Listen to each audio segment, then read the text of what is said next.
And we're now very, very excited to have with us tonight Mary Robinson, Christiana Figueres, and Rachel Kite in moderated conversation with Lorena Aguilar. And I can't imagine having this summit without these amazing women being with us. We are so honored you took time out of your schedules to be with us as we're having such an important conversation with women around climate change. Thank you so much.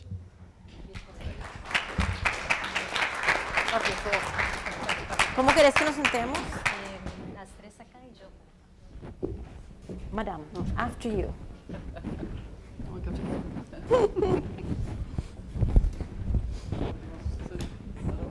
In the middle, yeah.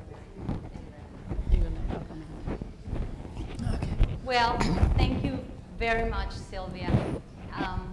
When I was little, I looked after Sunday because it was the time that we all had dinner with the family. And we didn't look after the dessert. We looked after the chat. We call that una sobremesa, like lunch chats. And that was the most amazing time to hear the knowledge of our elders, to hear the gossips, to hear the stories. So it is an honor today to be with these incredible three women that do not need a lot of presentation. But the reason for that is because we recognize you as our leaders. We recognize you as our inspiration, our accomplishers. We have built dream together, but also you have been friends of the women movement for many years. So a big clap to welcome our guest speakers tonight.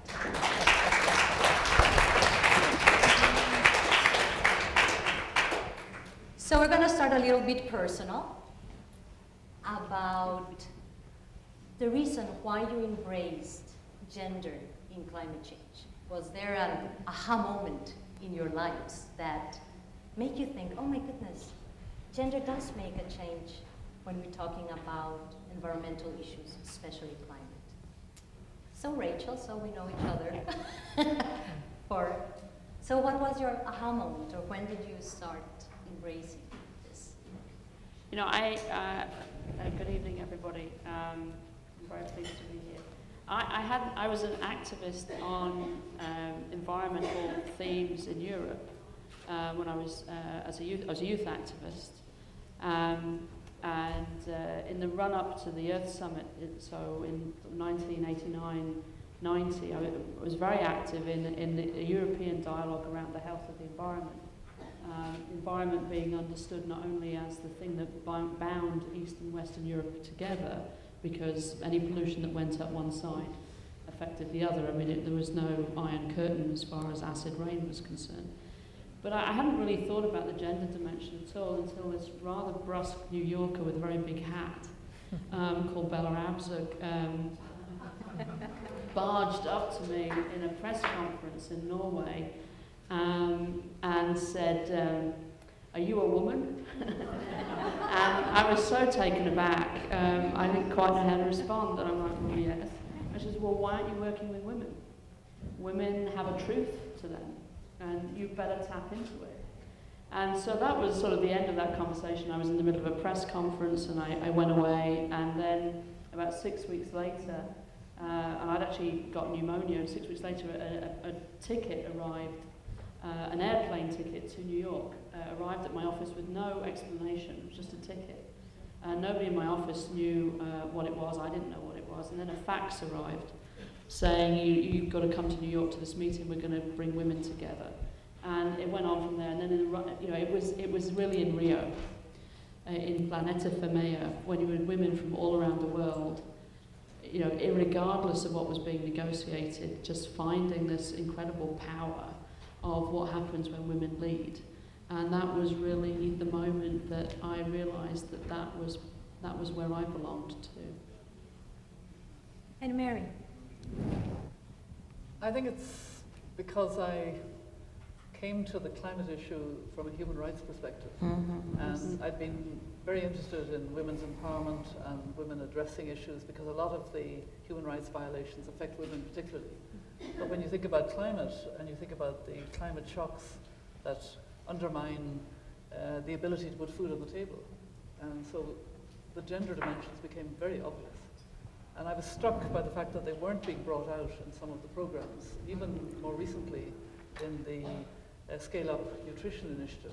You know, I happen to be on the lead group, and you know, looking at the initial stages, it wasn't clear that they were bringing out either the gender dimensions or women's empowerment in addressing those dimensions.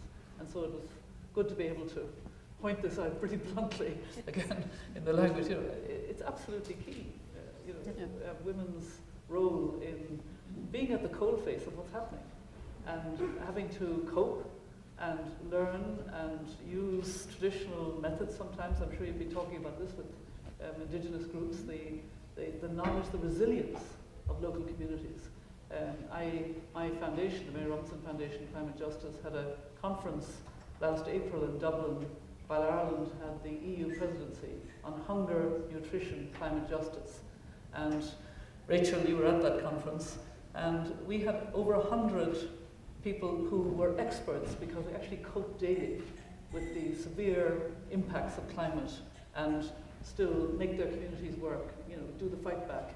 And it was an extraordinary conversation where we sat in equal circles of high policymakers and local communities. And that interaction was really stunning. And I think the messaging is very important. We will not address these issues unless we listen to communities, unless we give them space and voice, unless we realize the local knowledge and the need to encourage and also help to transfer technologies, help to support, but actually also listen and learn from that local I'm business. always fascinated when you talk, you always bring the communities and the projects that you have been in touch with. Yeah. And that I've is learned so something, much, and yes. that's what it's That's about. where Yeah. reality Yeah. happens. Yeah. That's why I loved the program here, because it seemed to me there was a lot of learning together. It was a big Yes. buzz as we came into the room this evening before we had that wonderful talk about the importance of water and the oceans. But I have a sense that there's been a great sharing and energizing each other, and I can feel it, so it's really great to be here. Christiana, but before you say anything, I'll have to point out that it was not until Christiana Figueres arrived to the Climate Change Convention that we start seeing gender. So for that, I think you deserve the biggest. But what was your aha moment, if there was any? So, Lorena, there was a aha moment, and it has a lot to do with you and with Natalie. Natalie? There she is. So here's the real truth. I worked on climate change for almost 15 years before I got to the Secretariat. And the gender aspect had never crossed my mind. It has never crossed my mind either with respect to climate or, in fact, even with respect to professional opportunity or nothing, because I was blessed by growing up and getting into my profession and doing my whole thing as though I didn't have any gender, frankly. And I remember very clearly that just a few weeks after I joined the Secretariat, I was tossed into a meeting in public in which Natalie was there and Lorena was there. And they started peppering me with questions about the gender aspect of climate. And I started getting very uncomfortable, like, what? Somebody forgot to brief me about this. What is this whole thing about? So, you know, for that, I sort of improvised and sort of sidestepped the questions, and I think I sort of survived. Oh, you sure did. You And impressed then- us a lot. And then I thought, you know, I better figure out what this whole thing is about. So then I started to look at the data, and I went, holy shit. Because then it struck me, oh wow, okay, my motivation for working on climate is what Mary would call climate justice. In my words, it's about the next generation. That is my motivation for working on climate. And then I started realizing, and a huge component of that has to do with what we as women, as mothers, as home, ¿cómo se llama? Formadoras de hogar, how do you say that in English? House formers or home constructors, as the pillars of communities, what we A, endure with climate impacts, and B, what we can do. And it was such a revelation for me. It was an incredible revelation for me, and I went, oh my God, we've got to do something about this. And Lorena, you, I hope, will remember that in that first meeting that we had, you were wearing about the same color lipstick that you're wearing now. I was wearing a very light pink jacket. I know, I left a sign on your jacket. And you came up and you did not kiss me, you kissed my jacket. I know, I remember that. Yeah, that was a very aha moment for me, I have to say. But you know what? It's very, I have to tell you this, I still have that jacket. And I have it in my closet because it reminds me of the aha moment when I went, I've been missing the boat on this whole thing. I've got to get on the boat. So thank you for your kiss. And thank you, Natalie, for all your very, very uncomfortable questions that educated me. And I feel thank willing you for your to gender days. Yes. Well, that's the result of this whole thing. Yeah, we have now incredible gender days in UNFCCC, something that we never thought about, that one of the conventions will take the lead. And Christiana has been pushing for that, and Mary has been with us throughout all this process. And I promise I can put the dry cleaning for you. But here you have women from all around the world that want to know how the women's movement can work outside and inside the UN processes. Mary, you have worked a lot within the UN, but also outside the UN. And they want to hear your advice on what is that we can do to make it worthwhile and different. Okay, first of all, inside, and this is something that we've worked on together, Christiana. I mean, last year, we wanted to bring gender balance into the climate conference. And it was a case of really sharing responsibilities among women leaders. We have this Troika Plus of women leaders, which is a strange way of putting it, but the Troika came from the fact that although women, I think, are still underrepresented in the delegations at climate conferences, we had 3 women presidents, all of whom were very keen to bring out the gender dimension. Connie Hedegaard initially in Copenhagen, and then Patricia Espinosa in Mexico, and Maite Mashaban in South Africa. And those 3 women in Mexico came together, and we formed a kind of group. It's now more than 50 ministers, heads of agencies, etc. Some supportive men. We keep men in their place, Ted, but we do have some supportive men in that group. But the idea was to try to give that leadership. And so we saw that although there was this earlier decision, which was 10 years old, it wasn't bringing about results. And so we planned and plotted. During this week in September of last year was very important. We had a Troika breakfast, as we're going to have tomorrow morning. Yes, I remember you were very, bossy at the table, and you said, we've got to decide now. I will take responsibility for how it'll come on the agenda, and you nearly. It was called the had a Doha problem. Miracle, I remember. And we got the Doha Miracle. So that was the inside.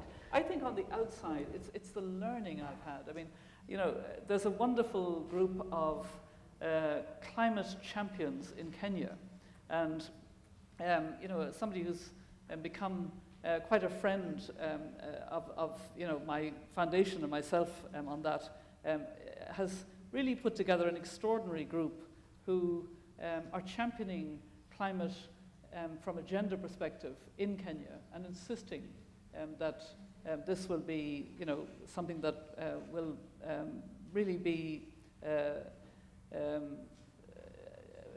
an important way of bringing about, yes, the justice, but also the humanity of it. Cecilia Kaibe is chair of a network called Kenya Climate Justice Women Champions, and she's also part of PACHE the Pan-African Climate Network. And it's just extraordinary how she's linked now with so many people at local level in Kenya. And it's women leading, it's women knowing the realities. And that's happening all over the place. I'd say, I gather you were looking at the networks here to see how many people could be impacted. I'd say there are those with indigenous networks, that's what's happening outside. But it's not yet coming together enough. I hope that with meetings like this and others, we can actually create a movement between now and the end of 2015 to get this robust climate agreement that we need.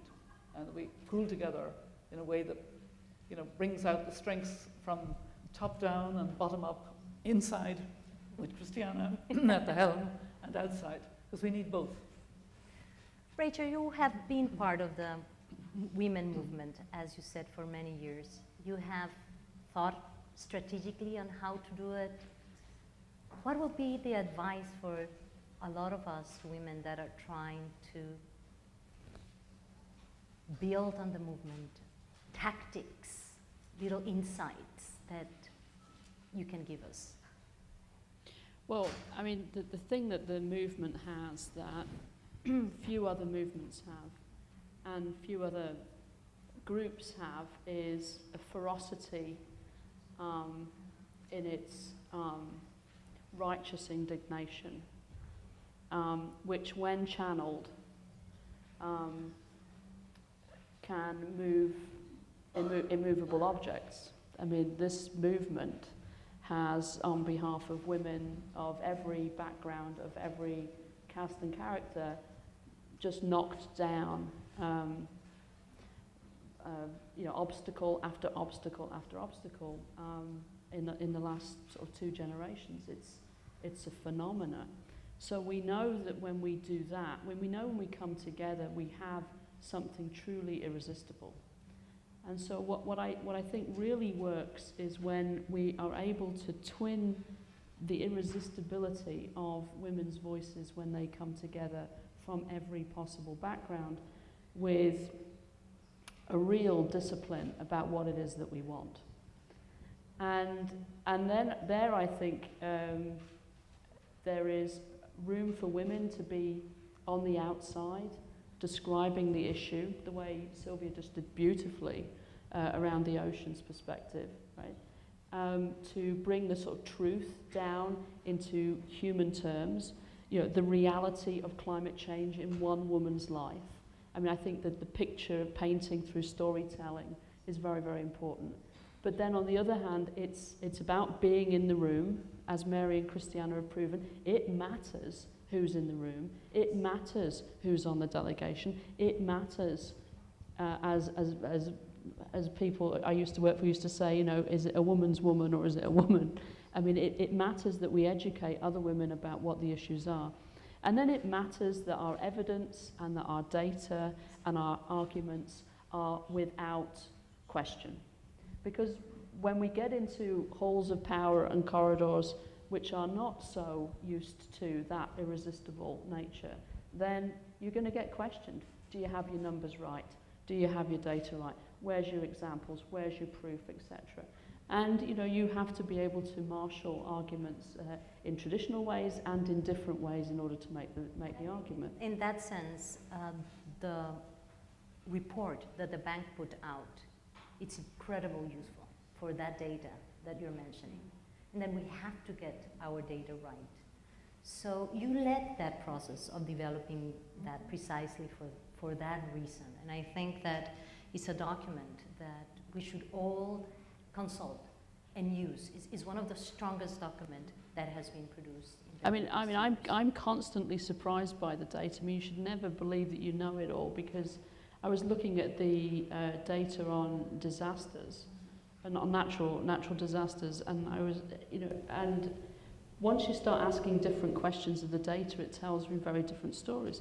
So why do women die at 3 times the rate that men do in natural disasters? Well, for all kinds of reasons, right? They're less likely to have learned how to swim. The cultural boundaries mean that they may have had to stay at home and not be working it. There are all kinds of reasons that we need to understand, but that's not a number that comes through in resilience and disaster risk work. Now, I'm going to be on Tuesday in a political risk resilience champions network of humanitarian organisations trying to think through what climate means for them. And I'll put that data point on the table because it's not one that we traditionally organise around. But there's another constituency of women that would come to the table if that was known, or known more widely. Can I jump in here Yes, of course. on Rachel's point of ferocity? Ferocity. It is very true that it is there to be tapped. And it is also very true that there is a sleeping giant that can be woken up here.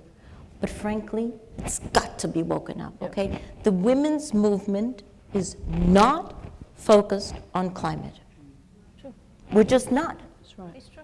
We have won many other battles in the past, but we have definitely not focused on this one, with a few exceptions of Mama Mary and a couple of others. Yeah. But the movement as a whole has not taken this as, frankly, the battle of the century that it is. And I'm not sure what it's going to take, you know? Does it take even more pain? Does it take even more deaths? Does it take even more absolutely atrocious natural disasters? Or can it be done without that? Yeah.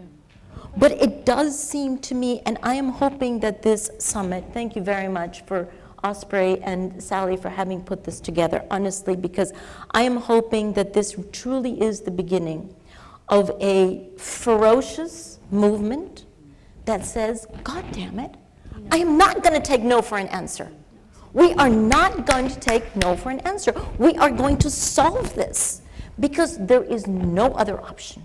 We don't have another option.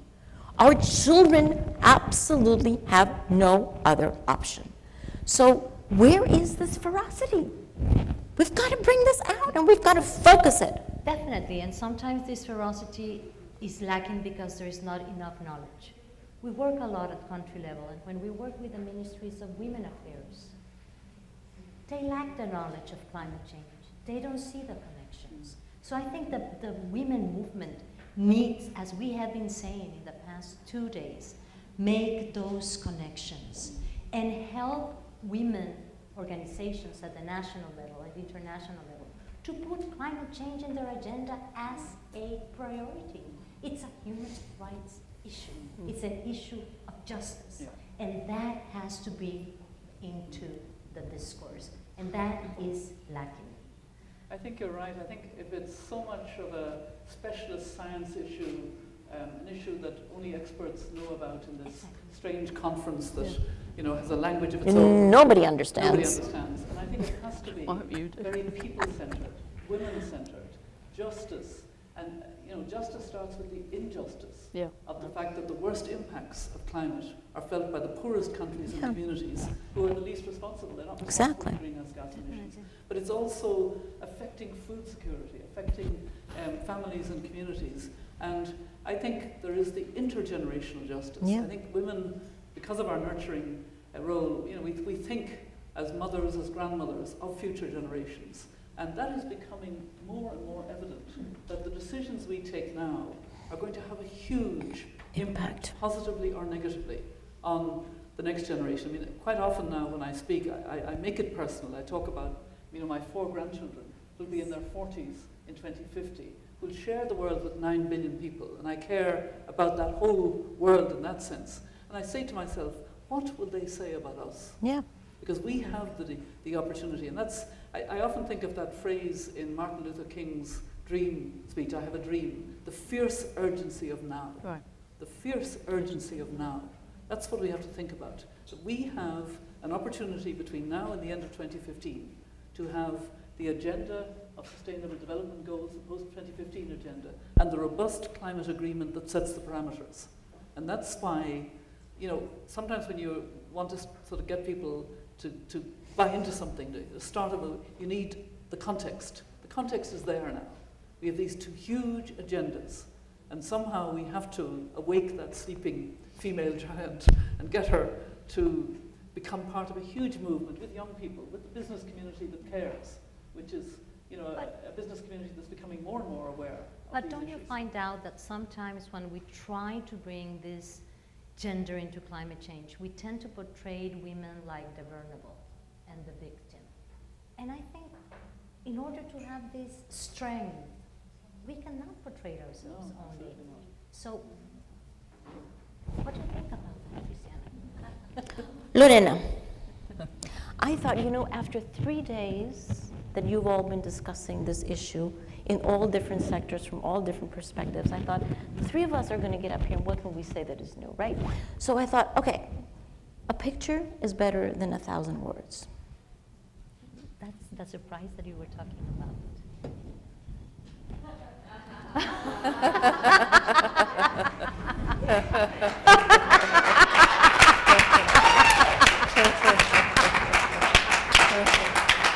Right? Right. This is it. Lorena, this is for you. Thank you very much. There we are. I always wanted one, to be honest. Thank you very much.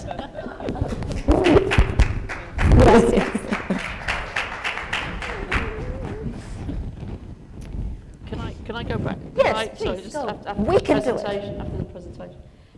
Yeah, I think that we have to. So if we're going to unleash the ferocity of this sleeping giant, then we have to speak to women, which Mary has been doing very, very successfully. But more of us have to take a leaf out of her book, you know, and as you are doing, you know, in what their daily lives are, right? And I think that there is something daunting about the climate language for women and for men in daily life.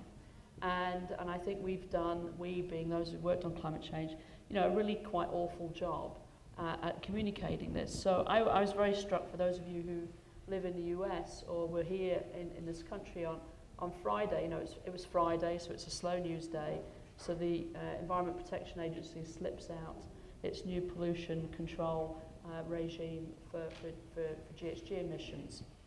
And Gina McCarthy, a powerful woman in charge of the EPA, the second powerful woman in a row, when you listen to her interviewed on the radio about the way in which she's approached this issue, she didn't talk about climate change. She talked about the greatest public health threat that this generation and future generations face. You know, and she just kept hitting home on that point. And I think that's one entry point. For another community, it's going to be that black carbon lying on their crops is going to deplete their yields by 30%. You know, for another generation, for another community, it's going to be that their coastal fisheries are going to move or are going to disappear. So I think that we have to do a much better job at pointing out where climate impacts you now. And as Mary said, it's not just our grandchildren. We've brought in the last year or so, science and the articulation of the science has meant that we've brought climate change over the planning horizon. We're now talking about what is going to happen in the 2030s and between now and then, right? Well, that's within the planning horizon for most communities and for most authorities. And so when you do that, you have to be able to respond with and so what should we do differently? And that's the other challenge we have. We have to be able to say, yes, this is an alarm bell. The alarm bell's going off, and when they turn around and they say, and what do we do now that the alarm bell's, you've got to tell them which exit to take. You've got to tell them what to do to put the fire out. And I think that there's an enormous amount of work there as well. A lot of it is known, it's not unknown. Some of it's unpalatable. Some of it's maybe difficult politically, maybe not technologically, maybe not economically, but we've got to be able to explain that as well. But you know, Rachel, the other way of looking at this is that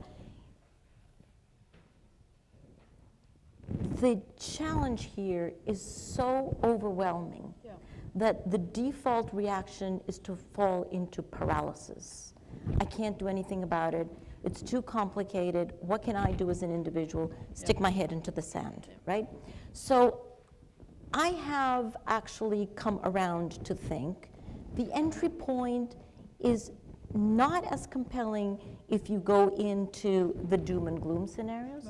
The entry point is much more compelling if you talk about the future that we could create. That's the exciting part.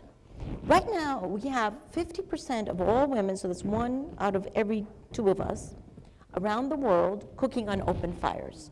If we address climate, if we use the instruments that are being formed under the Climate Convention to substitute these open fires for efficient cook stoves, oh my gosh, is that an exciting future for developing countries?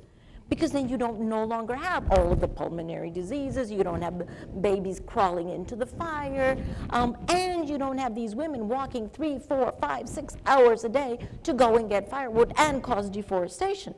That is exciting. If we use the financial instruments of the Climate Convention to bring renewable energy, distributed renewable energy solutions to the 1 billion people who are unelectrified in the world, that's an exciting future. I mean, the exciting thing about this is we could have a very different future. That's talking about the bottom of the pyramid. To not say anything about the exciting future that we could have in energy, in transportation, in developed countries. I mean, these stupid cars that we have right now that run around with liquid fuels, what can be more obsolete than that? We will be having cars that actually suck up the power from the road that they go on because it's going to be inductive energy. That's exciting. We're no longer going to have those stupid, perdón, Elena, Lorena, we're not going to have those stupid wires that we have connecting all these houses and all these buildings with electricity because every single building will produce its own electricity. Now that's an exciting future. So why aren't we working toward that?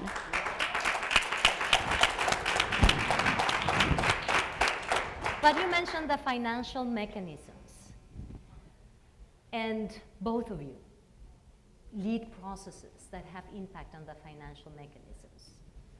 And we have seen that even though there have mandates, the banks have a policy and have a mandate, UNFCCC have given mandates to the Green Climate Fund, we don't see yet the gender part in a lot of these funds.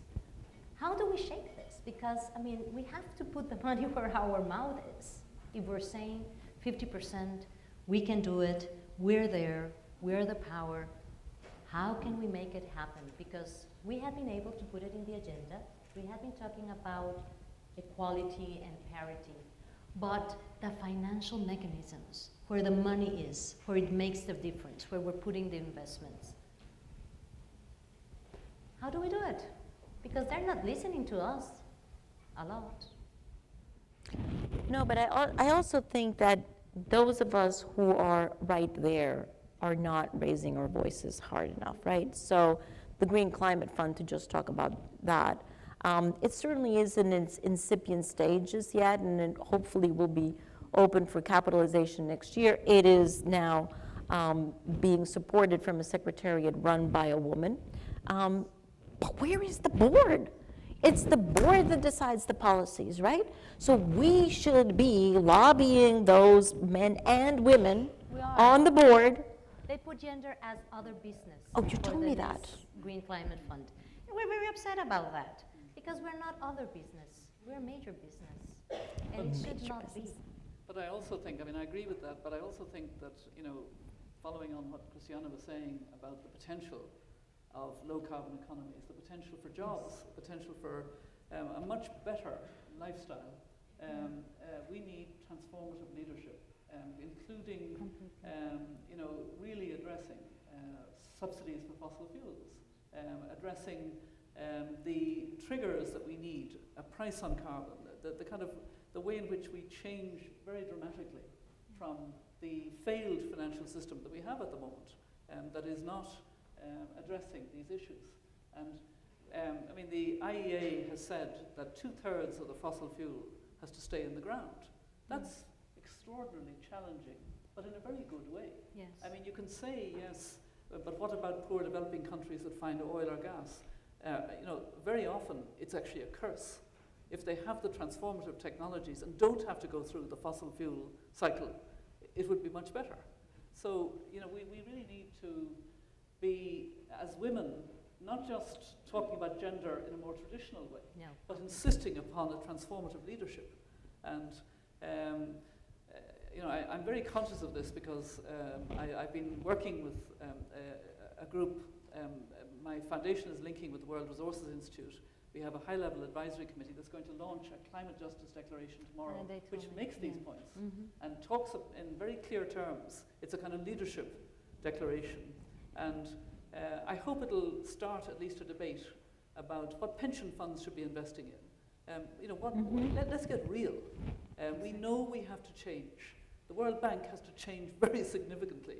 It has. Policies, and I know you're trying to do that. It's not easy to change an institution. How are you getting on? I'm doing okay. I know you're trying very hard, but it does need transformative. No, leadership. but I have to say that It's not business as usual. what we have seen and being close to the bank, the impact of some of the processes that had been leading, we have to be very grateful for the signs that we have seen. It's not easy to transform institution like that time, but definitely it has been very useful. But there are reasons why it's not easy, and they are, you know, some of them are about climate, but most of them are about the entrenched ways in which the financial markets are administered and for whom they are administered, and for whom they are expected to derive success. And the short-termism. And frankly, you know, as a movement, you know, large parts of us missed out all of the connections about what happened in the financial crisis in 2008 and the wider development problems of the world, you know, of which climate, you know, is then sort of like the icing on the cake. And you know, when you have you know, when you have a society in which we sort of disconnect our role as a consumer, our role as a consumer of a financial product, our role as a pension investor, right? I mean, for those of us in countries where you have to invest your own pension, where we disconnect then our role as purchaser of food products, is that, you know, if we were able to manage this complicated world so that we understood that each of one of our actions impacted the other, then there's an immense power in that, but it's something that defeats even the most educated, the most aware, and the most connected of us. One of the big problems is that we're running the system for a quarterly return now, on a system which is going to have to survive and produce success for a generation or for 2 generations or 7 generations. And you know, no one institution, not the World Bank, not the Green Climate Fund, is going to solve for that, but we can nudge it in the right direction. And when it comes to pension funds, and it comes to long-term investors, then there are some really hard challenges and trade-off decisions that political leaders have to make, but we have to make as well. So, you know, if so I'll cut the long speech out, but the trade-offs are about today and tomorrow. The trade-offs are about immediate return today for better return tomorrow. And what we have to do, going back to Christiana's point, is paint a picture of tomorrow being better. Yeah. Yes. Because if tomorrow is painted as sackcloth and ashes and sacrifice, then it's very difficult to motivate people to move in that direction. You can motivate those who are already persuaded, but you're not going to persuade those who are not persuaded. And so we have to be able to paint the picture, show the data and evidence, ask for the political leadership at the national, subnational, mayoral, community leadership to make a bet that it will be better. And that's going to have an impact on the way financial systems work as well as it will on everything else. I know everybody's dying to make questions because I had the pleasure of asking you a couple of them, but we will open the floor. Please, if you can say your name and direct a question to some of our speakers. I can see Marta around here, Liane Shalatek. I don't know all the names, but we'll start here. We'll start with Marta and then Leanne. Buenas noches. Just short, brief, and to whom? It's really to us, because some time ago they were talking about where are the ferocious women. And there are ferocious women here and all around the world, people who are creating new ways of being, that we don't have to really go by what Rachel has so clearly explained how it functions here. See, the North doesn't allow the ferociousness in us to really, it tames us.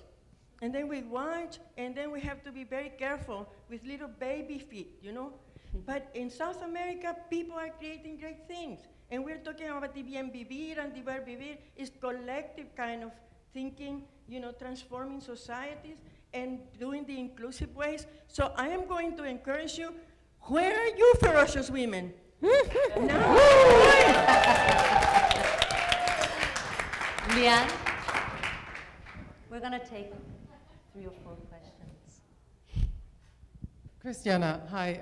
I appreciate your call basically to the board of the Green Climate Fund to do their thing to ensure that the Green Climate Fund is going to be gender responsive. And you are right, a lot of the policies are being shaped right now as we are discussing the business model framework, and those relevant policies that are not going to be done with the gender mainstreaming policy that is retroactively imposed on already set policies, but the policy formulation that has to happen now has to be done in a gender-sensitive way.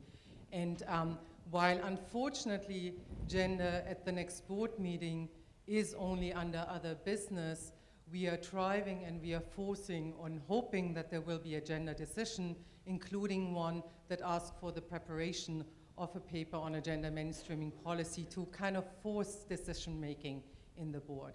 But one other thing that I wanted to mention quickly, besides the responsibility of the board, I think it's also the responsibility of the COP, because the Green Climate Fund is a financing entity under the is an operating entity under the financial mechanism, just as the GEF is, and this is the COP who gives guidance to the Green Climate Fund, to the board, to the executive director.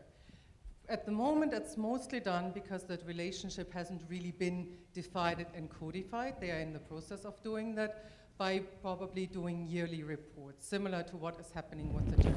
It would be wonderful if the COP, in taking forward the gender balance decision, sees it as their opportunity and their obligation to actually demand a reporting that includes the question of how gender equality is addressed in the financial mechanism of the UNFCCC. And that is one thing that needs to be included in the regular reporting that the GEF is going to do to the report. And certainly it would be a good start for the relationship of the GCF with the COP if they start out with a reporting that from the very beginning integrates the question of how gender equality as a cross-cutting issue is addressed in the financing decisions of the Green Climate Fund. Thank you. Thank you, Leanne. You have your colleague next to you. Yes, and then we're going to take one over here. Yeah, hi, I'm Kasia Joubert. I work for the Global Eco-Village Network, and I feel we have a lot of solutions. I speak for 20,000 communities out there, some in the north with the lowest ecological footprints that are currently measured in the northern world. And in the global south, we know how to work with the ferocious energy of women in communities that are seeing the well-being of their families and their communities be jeopardized. We have the knowledge, we have the skills, but we don't have the visibility and we don't have the support. So I would like to know more about how the work that you do can benefit these communities and can benefit the spread of these movements of people all over the planet really being totally willing to change their lifestyles. Thank you. We're going to take one more and then we're going to have a second round. We're going to ask our colleague. She's standing up.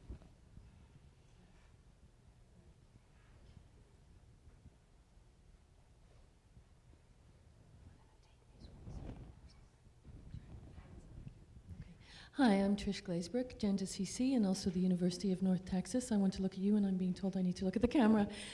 We have talked several times over the last few days about one of the challenges being the great disconnect between those of us who are working in the fields and working in the fisheries and working on the ground and the national and international level of policy discussion. I see how hard you are working to bridge that gap, and we would also like to be able to get over that giant crevasse that has developed between us. What can we do to help to connect up what's happening with us down on the ground with the great work that you are doing in support of our cause? Thank you. We're going to take comments from our panelists and then go for a second round of questions. Mary, do you want to start? Okay, I think I'll take the question about the communities that have the solutions, want to be more visible, want to have their example. I mean, I think what we need to do, in effect, and I love this word ferocious, you know, is to create a ferocious movement, and we need it urgently. That's exactly what I feel very strongly, and that's in a way why we tomorrow are launching this, you know, climate justice dialogue, which needs constituencies to bring out the stories, bring out the way of doing, actually, and connect. We need the connections between communities, between social movements, between academia, between, you know, at all levels, between the scientists, but really in a people-centered way. And that's why climate justice does bring out the links between the two agendas for 2015, the Sustainable Development Goals that are going to apply to all countries.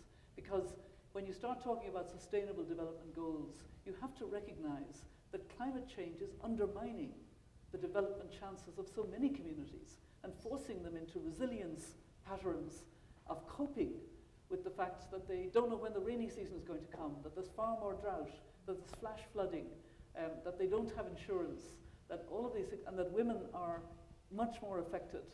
There are huge gender dimensions, and women are more empowered because they're fighting in communities to try to address this. And I've been very struck, and it's something that I think we need to recognize, that many leaders of poor developing countries, I'm not talking about small island states or indigenous communities who are very vocal about this issue, but poor countries in Africa, African leaders, Rachel, you don't hear them talking about the way in which climate shocks are undermining the development.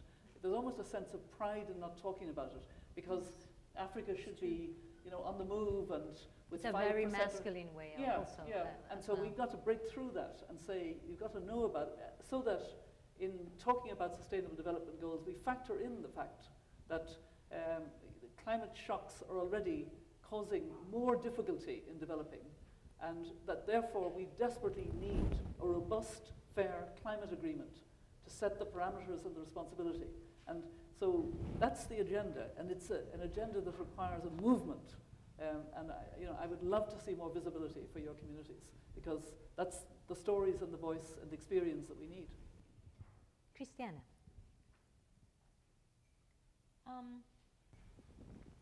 Well, let me address the Green Climate Fund question. I share your frustration. I have two comments to that. One is that I wish that the relationship between the COP and the GCF were a clear relationship. It is far from it. It is actually a very contentious point right now. What is going to be the relationship between the COP and the GCF? And unfortunately, it's going down the political dividing line of North and South. And it's very, very difficult issue. So it's not as simple as saying as that the COP has actually mandated the GCF, because once the GCF was created, it's standing on its own 2 feet, and it needs to run on its own. What the relationship is going to be in the future still remains to be resolved, and has been the topic of a lot of discussion. My other point is that I don't know that we do ourselves a favor by giving the impression that when we talk about gender, that we mean women. I think we really undermine ourselves, because I think what we truly mean is, when we're talking about gender-sensitive policies, is what we truly mean by that is let us ensure that these policies benefit both men and women, that we do not fall into the historical default of benefiting mostly men. That's what we're really saying. But I think a lot of the resistance and the eye rolling that we were talking about comes when we give the impression that what we're talking about is, it's okay, no te preocupes, that what we're talking about is giving unfair privilege, unfair access, unfair attention to women issues. And that's not what we're talking about. But we have to be very, very clear, in particular, for example, in an institutional conversation such as that which needs to occur in the GCF, that what we're talking about here is to ensure that these policies are going to benefit both equally. That's a very different conversation than saying privilege benefit for women, because that's the way it gets interpreted. So I'm not surprised it goes into any other business, because that's where they want to have it. Right? So we have to make very sure that we're being very clear about what we mean. Rachel.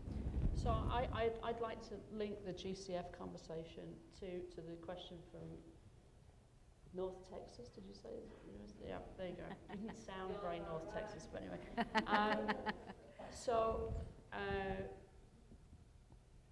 if you had a pension, or if you had, for those of you who don't have a sort of formal pension as we understand it in the developed world, if you have some resources that you are wanting to keep or take care of, whether it's some grain or whether it's the harvest or whether it's cash, you don't put it all in one basket. You never put it all in one place. You don't hide it all under the same mattress. You don't plant it all at the same time in the same field. The GCF is a financial mechanism that will allow us to experiment and catalyse resources that are needed.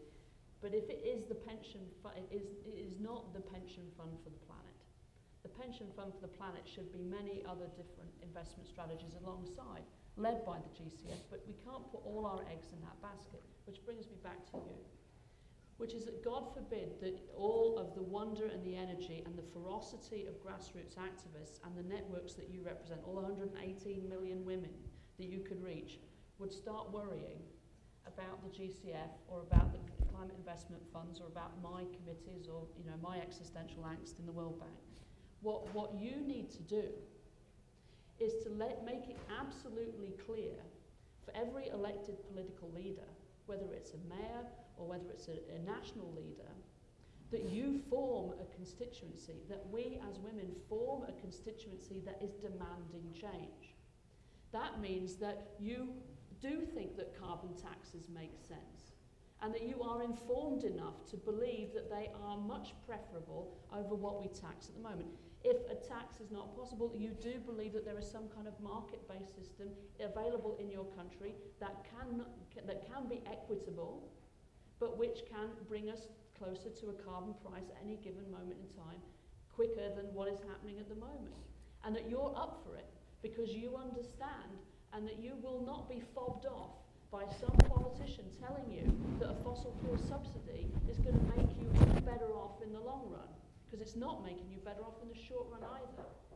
So if you can be that voice, you will start providing the national ambition that Christiana needs in order to form an international agreement. That's where the ferocity of the women's movement is.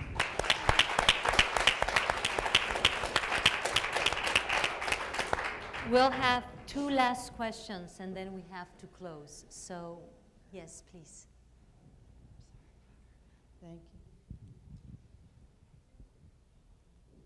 Honorable Mary Robinson, Latia, you came here. I have a simple question for you. I'm a Ponca woman from Oklahoma. Ijiji Julie. My colonized name is Casey Camp. My people are dying from environmental genocide as a result of the ConocoPhillips refinery and the practices of carbon trading,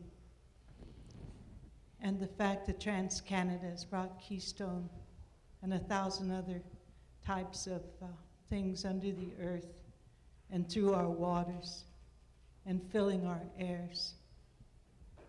With a population of 600 to 800 of us that live locally, we've been having a funeral a week.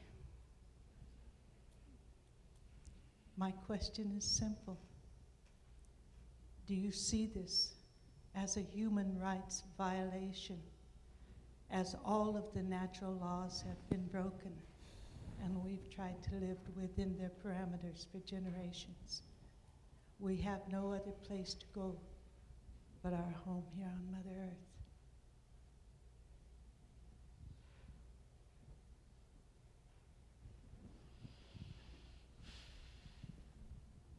Our friend from Bangladesh, ActionAid, please.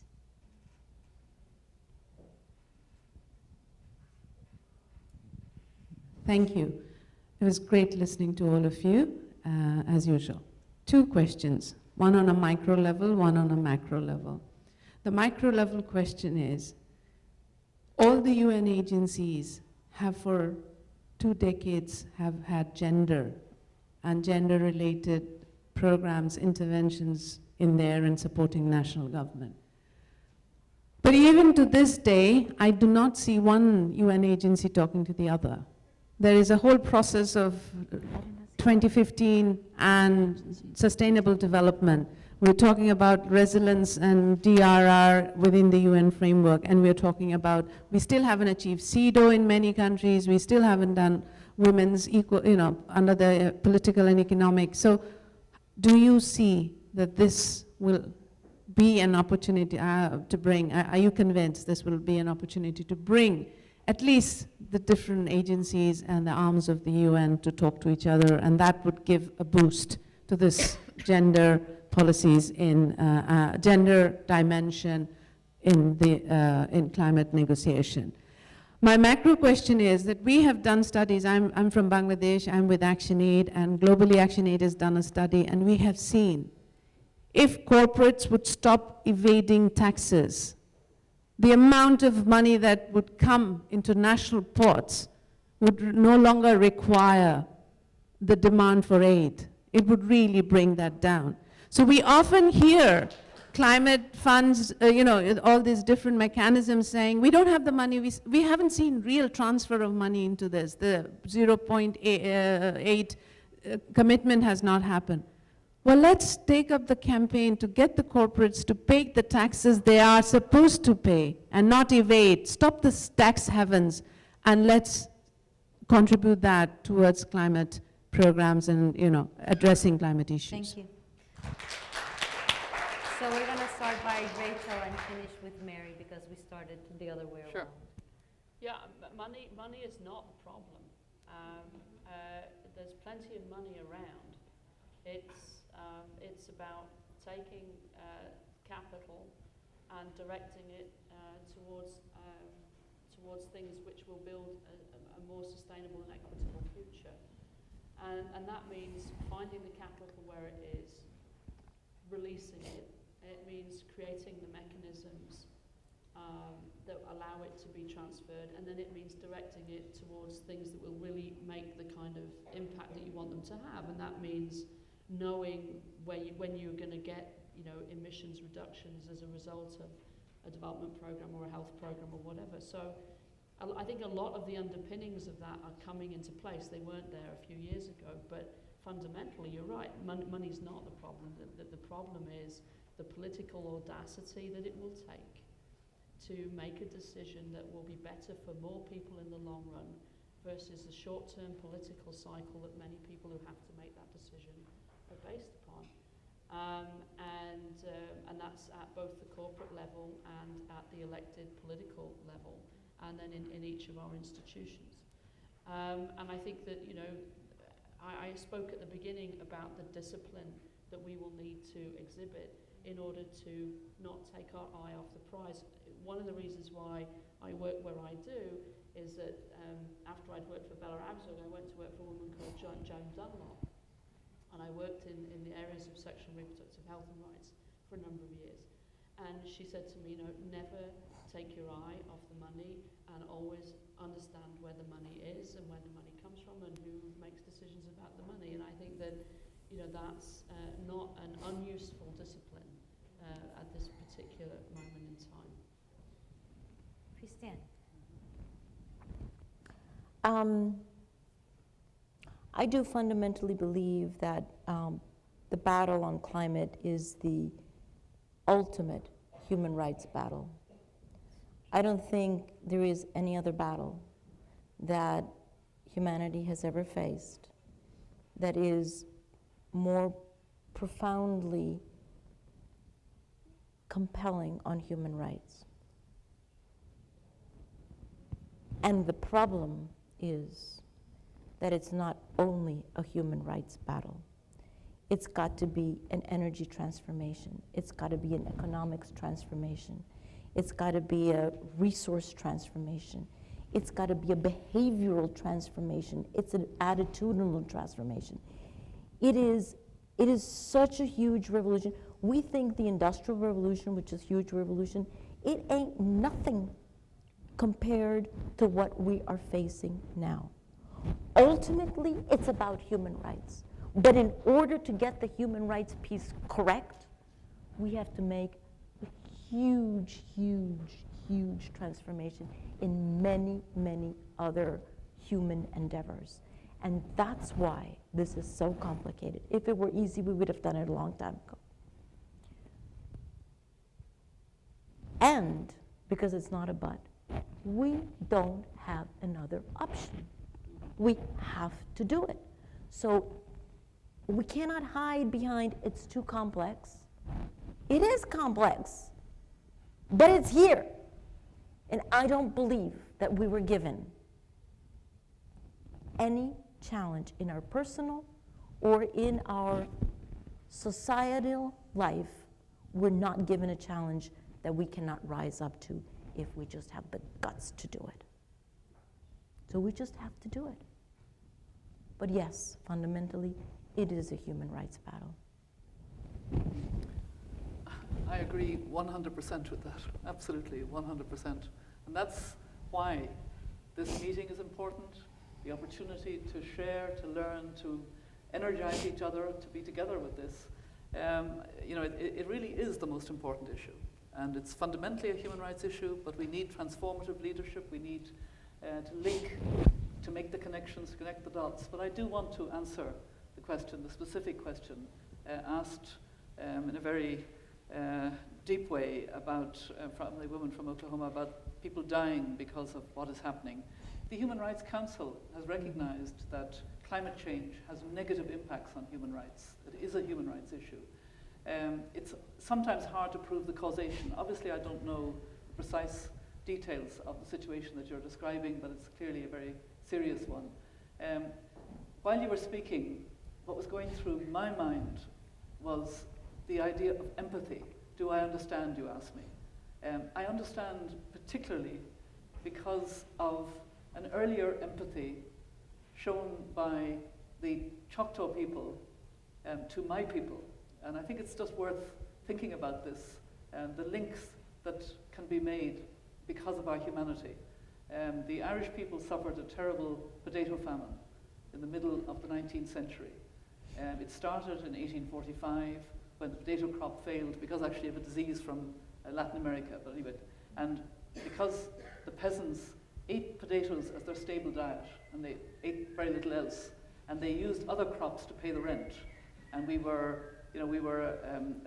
colonized by Britain at the time, and most of the landlords lived outside the country and were British. And the potato crop failed again in 1846. And in 1847, it was a desperate time. People had either left in what we called coffin ships to come to this country and others, or gone into workhouses, and over 1 million people died, and 2 million emigrated.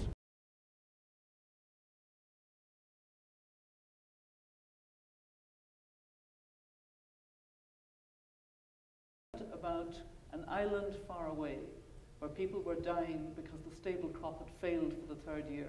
And the Choctaw people in 1847 raised $710 and sent it to the relief of Irish famine victims. Wow. And we know about that because there was Victorian bookkeeping, and they registered the money coming in and what it was spent on.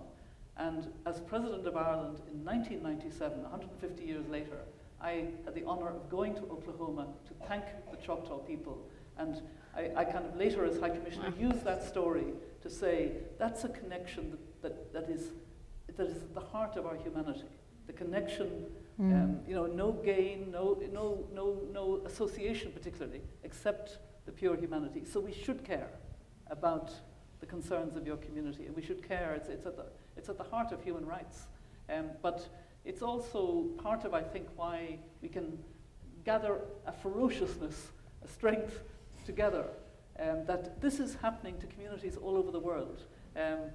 We've become, in my foundation, very friendly with Ursula Rukova. Some of you may know Ursula, in the Cataract Islands, who's moving 1,500 people because they can no longer live, and she's negotiating land and relationships with Bougainville in Papua New Guinea. And she talks about, you know, the difficulty of moving her people, of getting the land, of discussing the relationships. But she says the one thing that I cannot help is the pain of the fact that we have to move from the land of the bones of our ancestors. And with climate change, there will be a lot of people who will have to move from the land of the bones of their ancestors. And that's why we have to, you know, galvanize ourselves and realize, but I absolutely agree, you have not at all exaggerated this point in time.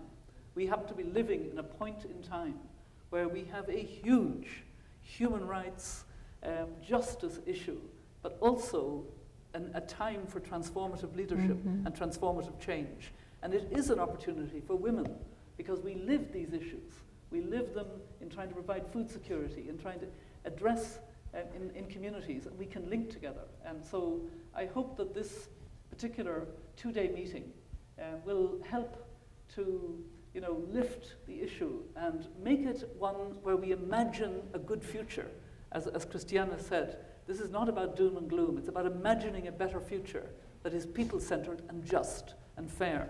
And then we can link post-2015 and the climate world. I certainly feel energized by what I sense in this room, this ferocity that I hope we can share together. You know, we really have to make a difference, and it has to happen quickly, and we have to somehow build together to do that.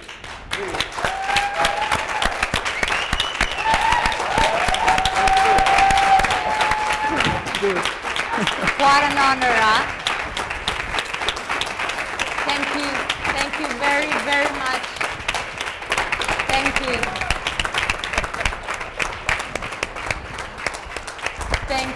Thank you very much.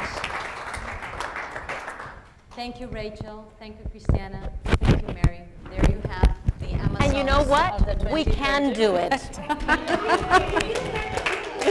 Yeah, picture. We can. We can. And we will. You know, Yes, I we always can. wanted one of those. Never fault it. Okay.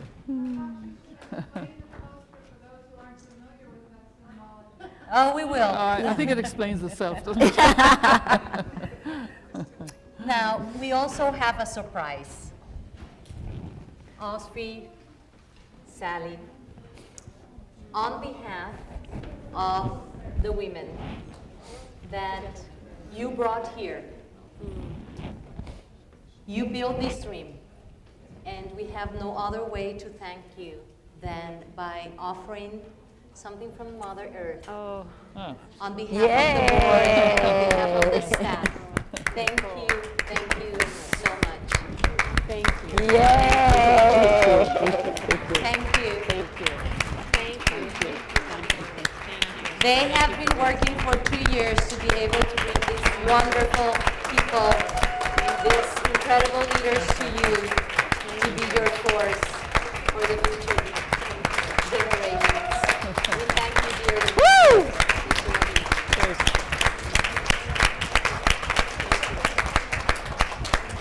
Let's go and be fierce. Ferocious. Ferocious! Ferocious together.